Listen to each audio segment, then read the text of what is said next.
வரையறுக்கப்பட்ட காலமுறை ஊதியம் வழங்கிட வேண்டும். பழைய பென்ஷன் திட்டத்தை நடைமுறைப்படுத்த வேண்டும். கருணை அடிப்படையில் வாரிசுதாரருக்கு வேலை வாய்ப்புகளை வழங்க வேண்டும். பணி பாதுகாப்பு வழங்க வேண்டும் உள்ளிட்ட கோரிக்கைகளை வலியுறுத்தி நாகர்கோவில் வட்டாட்சியர் அலுவலகம் முன்பு தமிழ்நாடு வருவாய் கிராம உதவியாளர்கள் சங்கம் சார்பில் கவனஈர்ப்பு ஆர்ப்பாட்டம் நடைபெற்றது.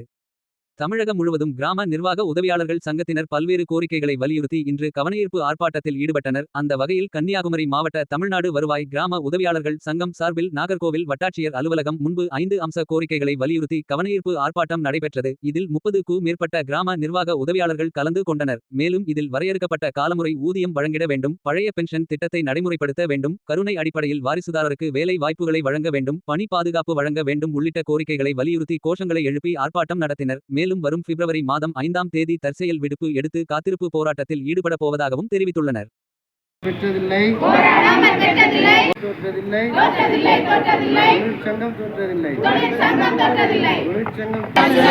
இன்று கிராம ஊழியர் சங்கத்தின் ஆர்ப்பாட்டம் தமிழகம் முழுவதும் நடைபெற்றுக் கொண்டிருக்கிறது.